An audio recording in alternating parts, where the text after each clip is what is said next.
Laws of production start करने से पहले हम एक कॉन्सेप्ट के बारे में बात करेंगे, that is concept of product. ठीक है, so what is the product और आउटपुट? प्रोडक्ट और output refers to the volume of goods produced by a firm और industry during a specified period of time. ठीक है, इनपुट को use करके एक पर्टिकुलर टाइम में जितना volume of goods and services produce हुआ, दैट इज़ कॉल्ड प्रोडक्ट और आउटपुट. आउटपुट को और प्रोडक्ट को हम तीन तरह से पढ़ सकते हैं. There are three concept of product. The first one is total product. इसे हम टोटल प्रोडक्ट भी बोल सकते हैं या इसे हम टोटल फिजिकल प्रोडक्ट भी बोल सकते हैं. फिजिकल प्रोडक्ट इसलिए क्योंकि इस पूरे चैप्टर में हमारी ये अजम्पशन होगी कि जो क्वांटिटी है, जो आउटपुट है, it can be explain in the terms of physical units only, not in terms of money. तो टीपी और TPP, what is the meaning of total product? The entire amount of commodity produced by a given number of variable input. आपने एक variable input को use करके बाकी सारे factors को constant मानते हुए एक वेरिएबल फैक्टर को यूज़ करके आपने कितना प्रोडक्शन किया, that entire amount of production is called total production. Total production को हम फॉर्मूले के उसमें भी लिख सकते हैं. से TP is equal to summation of marginal product और TP is equal to average product multiply by N. Here N is number of variable factor. ठीक है, then what is average product? अगर मैं एवरेज कैसे निकालते हैं? सिंपली एवरेज निकालने का तरीका होता है टोटल को number of factors of production से डिवाइड करना. ठीक है, तो इसका मतलब average product is nothing, it is per unit output of a variable input. यानी एक वेरिएबल इनपुट को यूज़ करके आपने कितना आउटपुट जनरेट किया, that is called average product. तो average product is equal to total product divide by number of variable factors. और इसी से ये फॉर्मूला बना था कि total product is equal to average product multiply by number of variable factor. ठीक है, here and represent number of variable factor और number of variable input. The third concept is marginal product. ठीक है, AP को APP average physical product भी बोलते हैं और मार्जिनल प्रोडक्ट को एमपीपी मार्जिनल फिजिकल प्रोडक्ट भी बोलते हैं. तो what is marginal product? The concept of marginal is universal concept in economics that due to one additional use of one additional unit of input total में कितना change आया. ठीक है, that is change in total product due to use of one additional unit of variable input. ठीक है, एक extra input लगाने से टोटल प्रोडक्शन में जो चेंज आया, that is called marginal product. तो मार्जिनल निकालने का फॉर्मूला क्या होता है? Marginal product is equal to total product of nth unit minus total product of n minus 1 unit. ठीक है, तो अगर प्रोडक्शन की जो यूनिट्स है, वेरिएबल फैक्टर्स की जो यूनिट है, अगर वो सीक्वेंस में गिवन है 1 2 3 4, तो हम इस फॉर्मूला से मार्जिनल प्रोडक्ट निकाल सकते हैं. और अगर वो सीक्वेंस में गिवन नहीं है, ठीक है, जैसे 2 लेबर के बाद सीधा 4 लेबर, 6 लेबर, 8 लेबर, इस तरीके से दे रखा है, सीक्वेंस नहीं है, तो हम सेकेंड फॉर्मूला यूज़ कर सकते हैं, that is delta TP divide by delta N.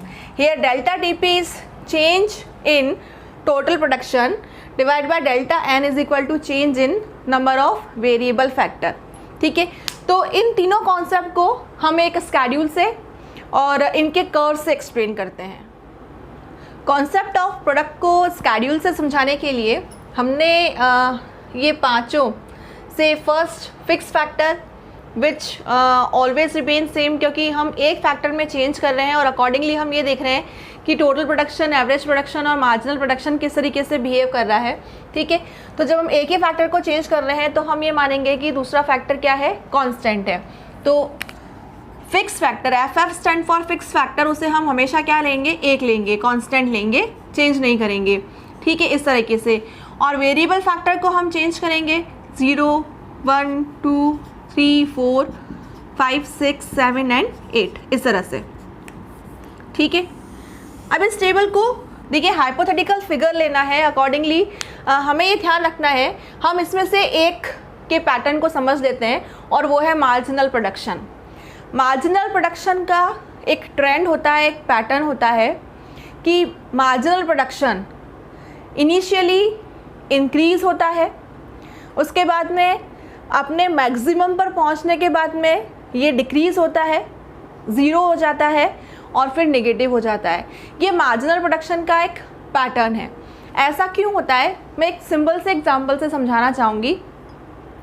जब आप एक बुक लेकर स्टडी करने के लिए बैठते हैं तो आप इनिशियली जब आप बैठे हैं, आप बिल्कुल फ्रेश माइंड से पढ़ने के लिए बैठे हैं, पूरे एंथुसियाज्म के साथ बैठे हैं, पूरे एफिशिएंसी के साथ आपने पढ़ना स्टार्ट किया, तो इनिशियली आप बहुत अच्छे से पढ़ेंगे, 2-4 पेजेस पढ़ लेंगे, ठीक है। लेकिन धीरे धीरे अब क्या होगा, अब आपको थकान महसूस होने लगेगी, आप टायर्ड होने लगेंगे। अब आप जो इनिशियली जो फर्स्ट, सेकंड, थर्ड आवर में आपने पेजेस बढ़ाए थे, क्योंकि आपकी स्पीड आपने पकड़ ली थी, इनिशियली फर्स्ट आवर में आपने शायद 1 पेज पढ़ा, लेकिन सेकंड आवर में आपने 2 पेजेस पढ़ लिए, थर्ड आवर में आपने 4 पेजेस कंप्लीट कर लिए, आपने एक स्पीड पकड़ ली। लेकिन उसके बाद में जब आप मैक्सिमम पर पहुंच जाएंगे, अब आपको थकान महसूस होने लगेगी, आपकी एफिशिएंसी गिरने लगेगी। हो सकता है कि 4th आवर में आप मुश्किल से 2 पेजेस पढ़ पाएँ, 5th आवर में आप सिर्फ 1 ही पेज पढ़ पाएँ और उसके बाद आप बुक को बंद कर लें कि अब नहीं पढ़ा जाता, ठीक है। सेम ऐसा जो हम बुक के साथ प्रोडक्टिविटी के साथ बात कर रहे हैं, ऐसा ही जो रूल है ये फैक्टर्स के साथ भी एप्लीकेबल होता है, फैक्टर्स पर भी एप्लीकेबल होता है कि जब हम फैक्टर्स को यूज़ करते हैं तो इनिशियली उनकी प्रोडक्टिविटी, उनकी एफिशिएंसी बहुत ज़्यादा होती है, हम उन्हें अच्छे से यूज़ करते हैं तो इनिशियली प्रोडक्शन बढ़ता है। लेकिन एक लेवल पे आने के बाद में जब मशीनरीज, लैंड या जितने भी रिसोर्सेज हैं वो एग्जॉस्ट हो जाते हैं तो प्रोडक्टिविटी गिरती है, ठीक है। तो हम एक मार्जिनल प्रोडक्शन का एक पैटर्न ध्यान रखेंगे और अकॉर्डिंगली हम इस स्केड्यूल को कंप्लीट करेंगे। तो हमें ये ध्यान रखना है, मार्जिनल प्रोडक्शन इनिशियली इंक्रीज होता है, मैक्सिमम पर पहुंचता है, उसके बाद में डिक्रीज होता है, ज़ीरो हो जाता है और फिर नेगेटिव हो जाता है, ठीक है। तो हम इसको फिल करते हैं।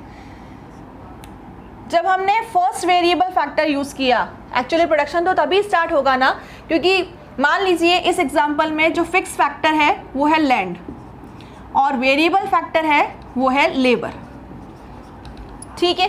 तो जब तक हम लेबर नहीं लगाएंगे, लैंड तो है हमारे पास में और लैंड तो through out the time period constant रहने वाली है, बिकॉज हम चेंज किस में कर रहे हैं, एक सिंगल फैक्टर में, ठीक है।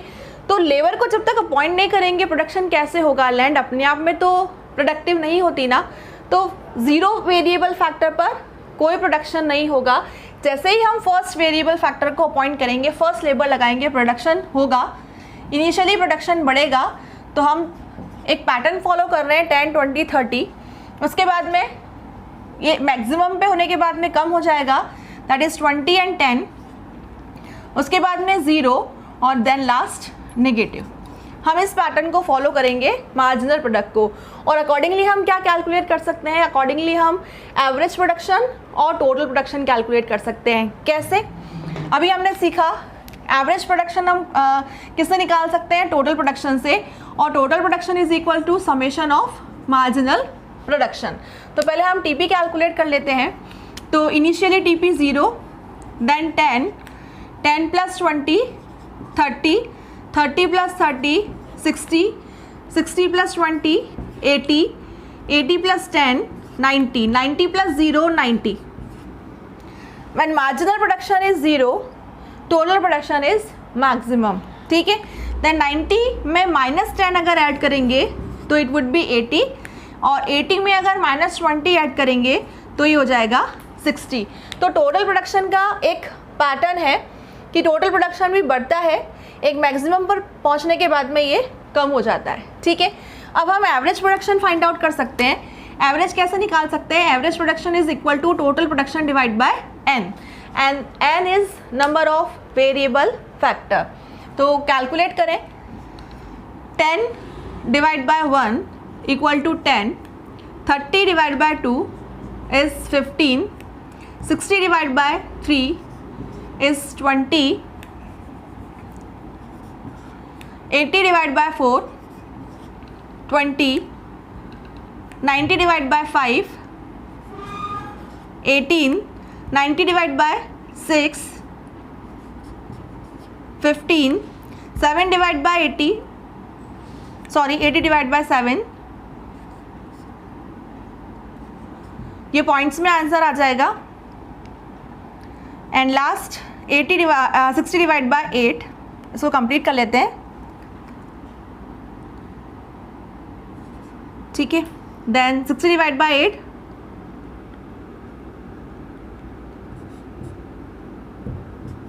7.5, ठीक है ना। तो दिस इज प्रोडक्शन स्केड्यूल जिसको हम बोल सकते हैं। इस प्रोडक्शन शेड्यूल से अब हम टीपी, एपी और एमपी कर्व के पैटर्न को एनालाइज करेंगे, ठीक है। तो मैं इन तीनों के कर्व को ड्रॉ कर रही हूँ। एमपी निगेटिव चला जाता है, इसलिए हमने एक्स एक्सिस को निगेटिव में लिया है, सॉरी वाई एक्सिस को हमने निगेटिव में लिया है।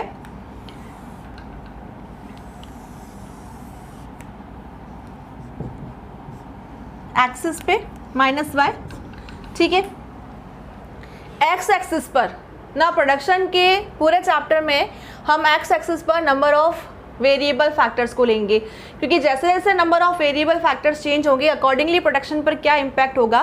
तो एक्स एक्सिस पर फैक्टर्स रहेंगे और वाई एक्सिस पर प्रोडक्ट रहेगा, ठीक है। अभी हम तीनों को एक्सप्लेन कर रहे हैं, इसलिए वाई एक्सिस पर टीपी भी लेंगे, एपी एंड एमपी, और एक्स एक्सिस पर नंबर ऑफ वेरिएबल प्रोडक्ट यानी कि नंबर ऑफ वेरिएबल फैक्टर्स यानी कि एन लेंगे, ठीक है। That is 1 to 8। तो मार्क कर लेते हैं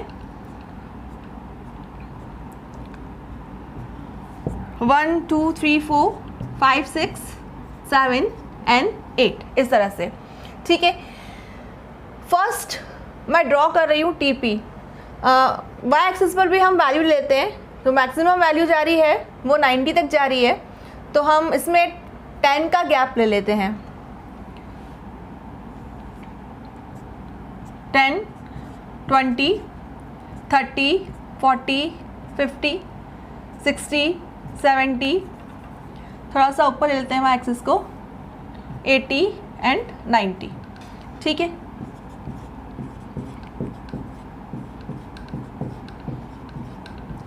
और माइनस में है इसलिए -10 एंड -20। अब फर्स्ट में टोटल प्रोडक्शन को प्लॉट कर रही हूँ। When variable factor is 0, TP is 0. When variable factor is 1, TP is 10. The variable factor is 1, then TP is 10. इस तरह से। Then 2 पे 30, 3 पे 60, 4 पे 80, 5 पे 90, 6 पे भी 90, 7 पे फिर से गिरना स्टार्ट हो गया, 7 पे 80 एंड 8 पर 60 इस तरह से, ठीक है। अब इन सारे पॉइंट्स को हम मिलाएंगे फ्री हैंड से।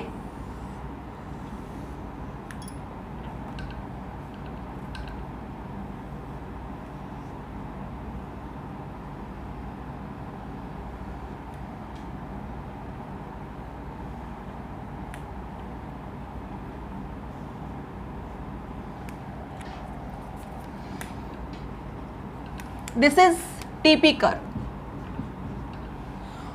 What is the shape of total production curve? It is inverse U shape. ठीक है। Total production initially increases, then after reaching its maximum, it start to diminish. ठीक है। Now हम प्लॉट करते हैं एवरेज प्रोडक्शन। तो average production की values देखिए, at variable factor 1 then it is also 10, at 2 it is 15, then 3 पे 20, 4 पे भी 20 है, 5 पे 18, 6 पे 15, then 11 point something and last 6 point something. ठीक है, अब इन्हें हम मिलाते हैं.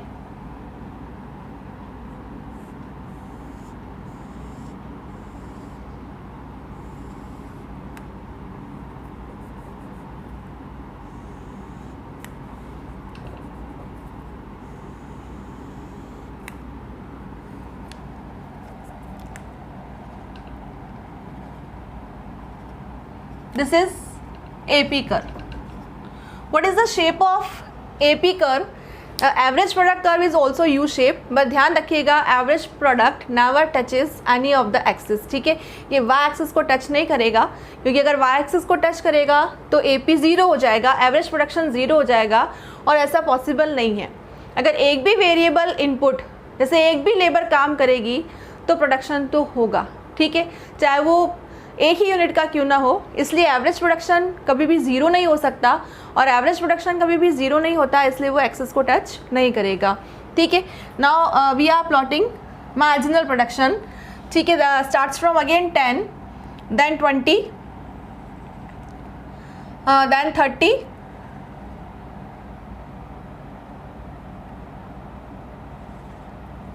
देन 20. इस पॉइंट पर एवरेज प्रोडक्शन और मार्जिनल प्रोडक्शन दोनों इक्वल हैं, तो सेम पॉइंट आ रहा है यहाँ पर. Then 10, then 0, then after -10 and -20. ठीक है, अब हम इन पॉइंट्स को मिलाते हैं.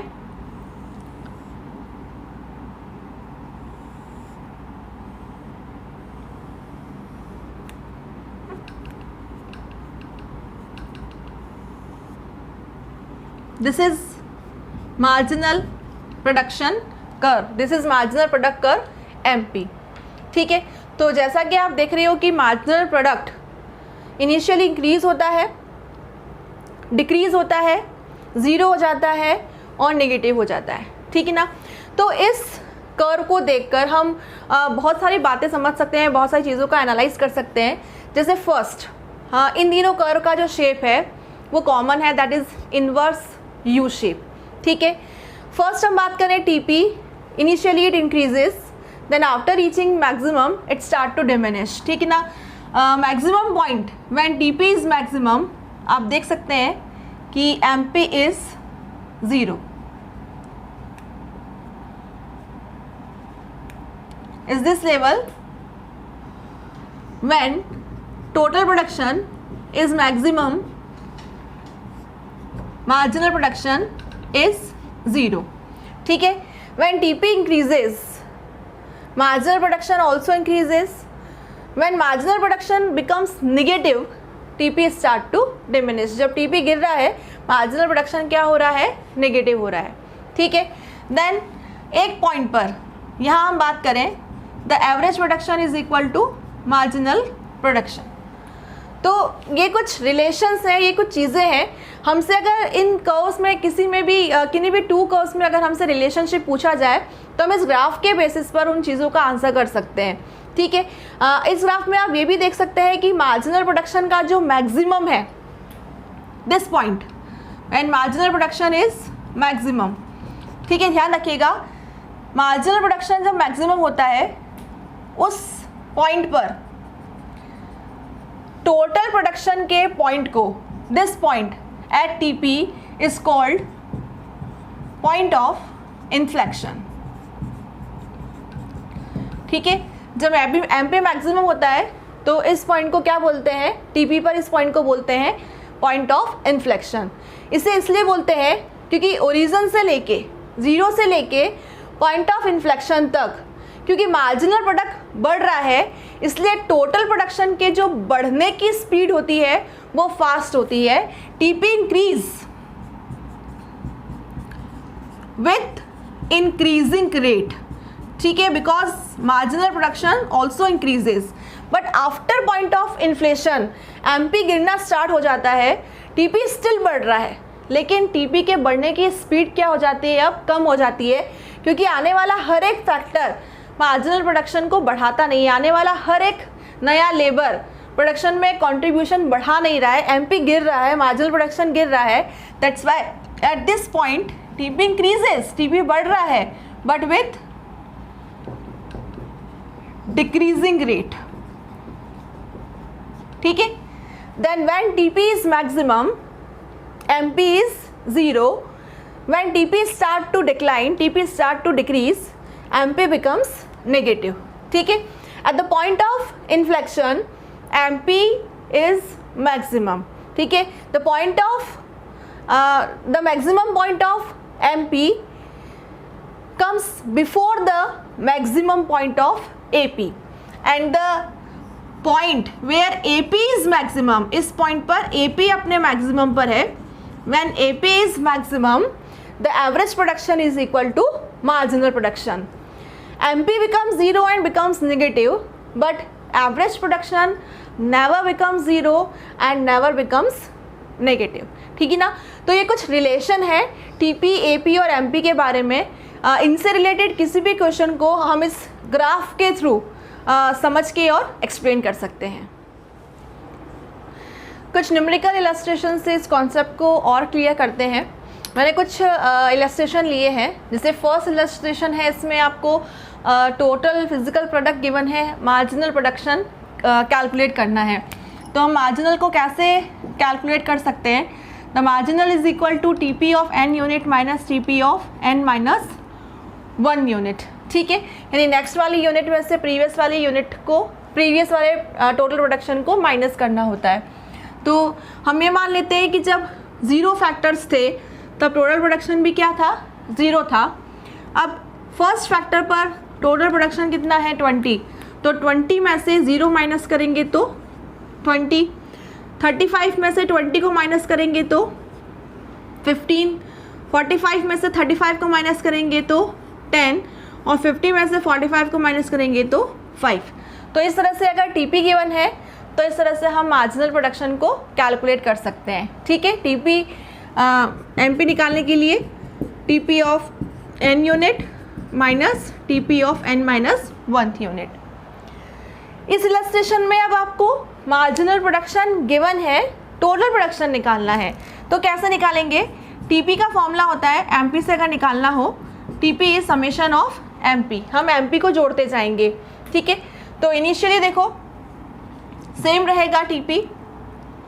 अब 10 में आपको 20 ऐड करना है, ये आ जाएगा 30। ठीक है, हर बार एमपी को ऐड करते जाना है। 30 minus 20 50, 50 plus 0 50, then 50 plus minus 10 that is 40। ठीक है, इस तरह से। तो जब मार्जिनल प्रोडक्शन गिवन है और टोटल प्रोडक्शन निकालना है तो हमें एमपीज को आपस में क्या करना होगा, ऐड करना होगा। ठीक है, इस तरीके से कैलकुलेट होगा।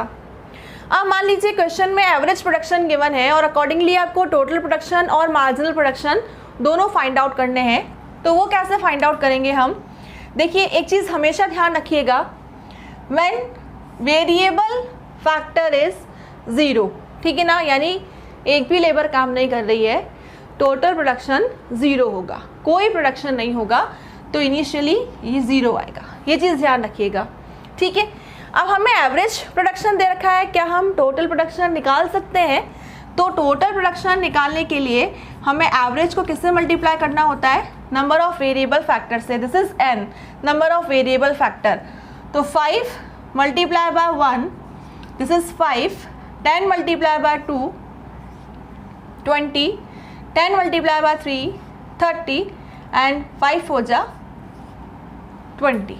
टीपी कैलकुलेट हो गया। अब टीपी कैलकुलेट हो गया तो हम टीपी से क्या फाइंड आउट कर सकते हैं? एमपी फाइंड आउट कर सकते हैं। What is MP? MP is TP N minus TP N minus 1 unit. Next वाले में से प्रीवियस वाले टीपी को माइनस करना है। ठीक है, तो करें start. 5 minus 0 5, 20 minus 5 15, 30 minus 20 10 and 20 minus 30 is equal to -10। ठीक है, इस तरह से। तो ये कुछ बेसिक इलस्ट्रेशन थे। अब हम कुछ एडवांस मिसिंग फिगर वाले इलस्ट्रेशन के बारे में बात करते हैं। कुछ और न्यूमेरिकल एग्जांपल्स की हेल्प से समझते हैं इस कॉन्सेप्ट को। जैसे इस क्वेश्चन में, इस इलस्ट्रेशन में आपको number of variable factors given है और टोटल प्रोडक्शन गिवन है, लेकिन number of variable factors sequence में नहीं है। ठीक है ना। इस क्वेश्चन में पूछा गया है कैलकुलेट एमपी, मार्जिनल प्रोडक्शन। तो मार्जिनल प्रोडक्शन का हमें फॉर्मूला पता है, it is total production n minus total production n minus 1 unit. लेकिन ध्यान रखिएगा कि ये फॉर्मूला हमें तभी यूज़ करना है जब number of variable factor sequence में हो, 1 2 3 4 इस तरह से। अभी सीक्वेंस में नहीं है, तो जब n सीक्वेंस में नहीं होगा तो हम एमपी कैसे फाइंड आउट करेंगे? सेकेंड फॉर्मूला से, that is delta TP divide by delta N. What is delta TP? This is change in total production divide by change in number of variable factors. ठीक है, find out करें। Delta TP, इन दोनों का difference होगा, that is 24 minus 16। And what is delta N? This is 4 minus 2, this is 8 divide by 2 and 4. What is MP? MP is 4 units। इस तरह से। तो इस कॉन्सेप्ट में हम ये वाला फॉर्मूला नहीं लगा सकते क्योंकि number of variable factor sequence में गिवन नहीं है। एक और एग्जांपल देखते हैं। देखिए, इस एग्जांपल में रैंडमली फिगर्स मिसिंग है, सीक्वेंस अवेलेबल नहीं है हमारे पास में। एवरेज प्रोडक्शन गिवन है, मार्जिनल प्रोडक्शन गिवन है। मार्जिनल प्रोडक्शन फाइंड आउट करने के लिए हमें टोटल प्रोडक्शन की रिक्वायरमेंट होगी, तो हम एक कॉलम और ऐड कर लेते हैं इसके अंदर एज अ वर्किंग नोट। ठीक है, हमारे आंसर्स तो ये मिसिंग फिगर्स हैं, लेकिन इस क्वेश्चन को सॉल्व करने के लिए हमें टीपी की रिक्वायरमेंट होगी और वो टीपी हम एज अ वर्किंग नोट इसमें ऐड कर लेते हैं। ठीक है, अब जैसे जैसे हमारे पास में डेटा अवेलेबल है अकॉर्डिंगली हम सॉल्व करते हैं। देखिए, फर्स्ट एपी अवेलेबल है, number of variable factor available है, हमें पता है what is TP. TP is AP multiply by N. तो जहाँ पर भी अवेलेबल है डेटा हम फाइंड आउट कर लेते हैं। 16 multiply by 1 equal to 16, 20 multiply by 2 equal to 40। यहाँ अवेलेबल नहीं है, कोई बात नहीं, हम स्किप कर देते हैं। यहाँ सॉल्व करते हैं।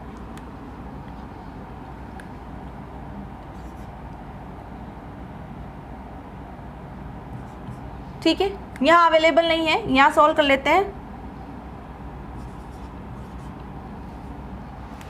ठीक है, अब देखो हमारे पास में टीपी का डेटा है, हम टीपी से एमपी कैलकुलेट कर लेते हैं।